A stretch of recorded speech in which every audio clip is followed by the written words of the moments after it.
The first temptation is choosing status over results. And that's a very relevant one, especially for Indian leaders. He says a good brand has remarkability in it. This very unique concept called the homework for life.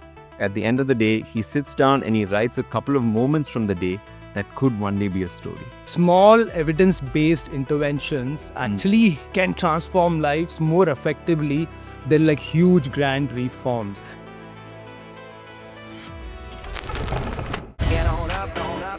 Two founders walk into with Satish and Ajit. Execution is not a hustle. When you grow people, you grow everything. Two founders walk into.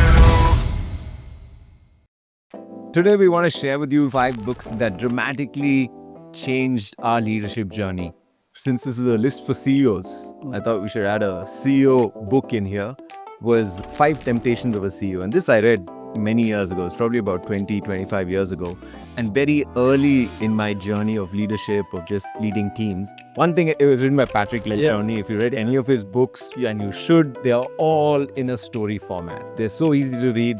And the lessons almost sneak up on you. They're not preachy at all, and they're very good to read. So if you want an easy book to start with, this is the easiest book to start with. I love easy books. I don't like intellectual, thick ones. But the one thing is, all these temptations are universal. They're not just temptations of a CEO. They're beyond the C-suite. They're for any leader, anyone. The first temptation is choosing status over results. And that's a very relevant one, especially for Indian leaders. We love to show name, fame, all of that to happen. And the allure of appearance, that I should look good. And a lot of times, even when you hear leaders talk, they admonish their teams saying, you made me look bad in front of my super boss or leadership. And that's just not a good way to communicate. This is the first thing he addresses, is that you don't want to choose status over results. And that really resonated with me, someone who has been an approval addict, who has wanted people's approval growing up. That really hit home. It was very challenging. The second one, which was similar to this, was he said, a lot of times we choose popularity over accountability. We don't address the elephant in the room. We want to smooth it over, and harmony over conflict. And that's something we have been very guilty of during our journey, and definitely me prioritizing popularity over that. Learn the hard way. Yeah. And you bear those scars as you go. The other temptation, he says, is CEOs are very tempted to choose certainty over clarity, where they are waiting because they're scared of making the wrong decision. And again, why are you scared of making the wrong decision? Because you don't want to look bad in front of people.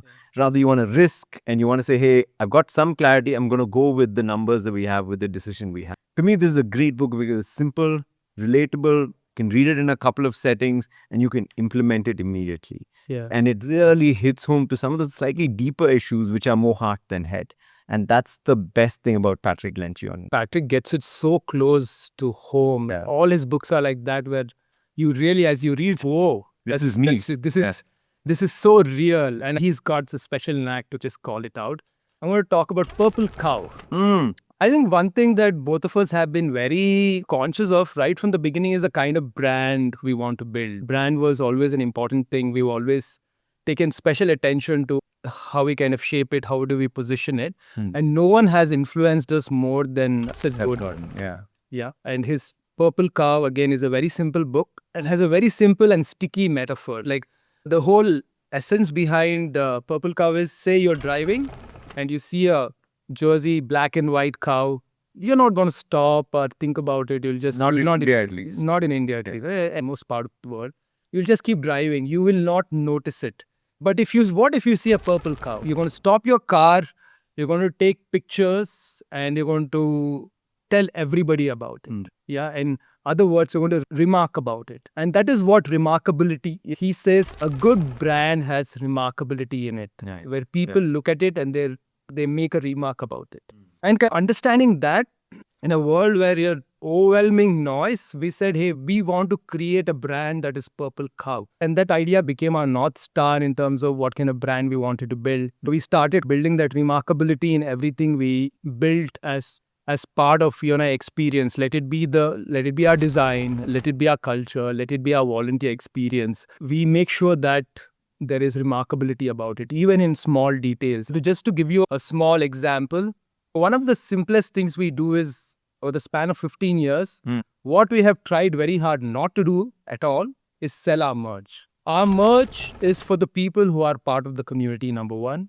And it's given to people who go that extra mile Nice. as a symbol of gratitude. The reason behind that is people who wear it, they wear it with a sense of pride because they belong to the community, they are part of the story. And also they wear it with gratitude. And it's not just a swag or a merch then, it's a story, it's a belonging that they're wearing. And when they remark about that merch, people want to listen to them. There is a lot of ownership and remarkability when they speak about that merch.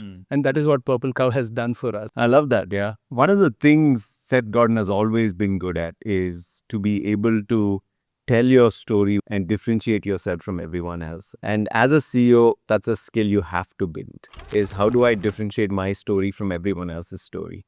Ever since I was a kid, I've always loved public speaking, talking, storytelling, all of that. Always had the gift of the gab. And I always wanted to talk, but never had the skill to it for some of the times. I remember going for an extempore competition, hearing the topic, freaking out, and then just walking out of the door and never returning again to ever compete again in terms of public speaking. But a pivotal book that really helped me was Storyworthy by Matthew Dix. Yes. He himself is an incredible storyteller. Amazing. His stories are some of the best short stories you'll ever hear anyone say. One of the things that Storyworthy has done for me is given me a structure of how to tell my stories.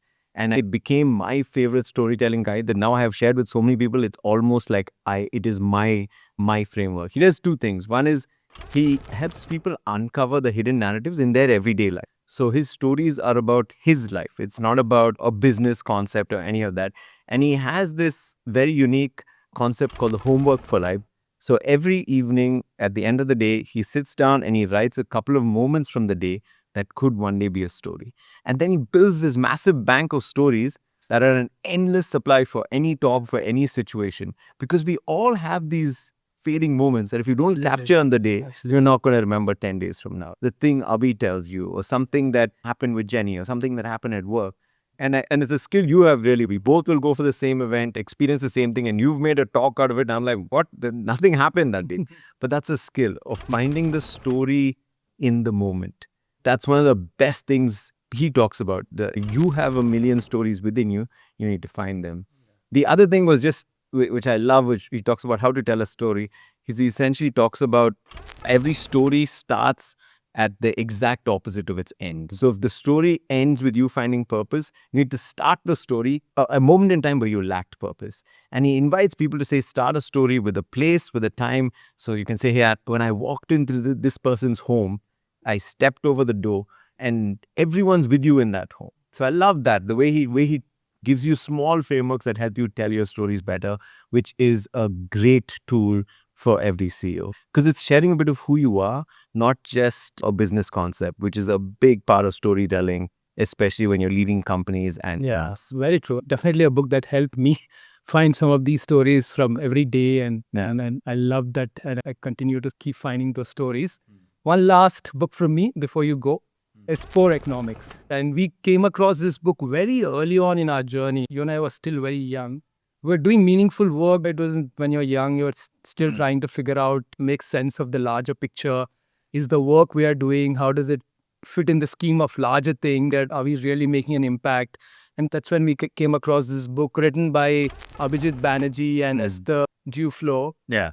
who eventually got married. Yeah, and they were Nobel Prize winners. And they won Nobel Prize for this particular research. In fact, they researched this across continents, to be honest, for many years. They ran various experiments in the space of healthcare and education and microcredit. And a couple of things they talk about, the book really dismantles the easy narratives, the things that just you assume about poverty and change. And that really transformed how we think about change and poverty and how there is no big solution. One of the things their big insight in the book is that small evidence-based interventions actually can transform lives more effectively than like huge grand reforms. That really grounded us. Interesting, yeah. I even went on to do the whole MIT course offered by them and really dig deeper. And it rooted our approach just in terms of how we look at impact, how we measure impact. Like it's humble, it's evidence-based, and it's human. And a lot of what we do today is thanks to that understanding. Nice. Yeah, I remember we're having a lot of deep conversations around poor economics and The whole, we all read the book together. Some gave up halfway. required reading. Yeah, required reading and lunchtime I only did the conversations. required part. Yeah. Number 5, we are here. I think this is a deeply personal book. About 10 years into our journey, I found myself becoming more authoritative as a leader, more directional, more command and conquer types. And reading Dare to Lead by Brené Brown changed so much for me. She takes such an alternate view, such a non-traditional view to how to lead, that it really woke me up saying, hey, there is a different way to lead. And it spoke to me so well. And she talks about this whole armored leadership versus daring leadership. Armored leadership essentially is where shielded by fear, you will protect yourself first. You're not very open, not very vulnerable with your team. Versus daring leaders, she talks about they admit uncertainty. They're okay to say, hey, I was wrong. They're okay to apologize. And they embrace that vulnerability. For me, seeing those two models, I knew I was leaning more to one. And this was able to pull me back to say, hey, you know what, it takes more courage to be a daring leader, because it's much easier just to shut yourself out and be a command and conquer leader. So it was pivotal because the best leaders are vulnerable. They're real, they're authentic, they live their values, and they know how to build trust by giving trust. And to me, she has been pivotal in our understanding of our emotions, in around understanding how to lead, and Dare to Lead is one of those great books. So there you have it, 5 books that have hugely impacted our lives that we think you should read.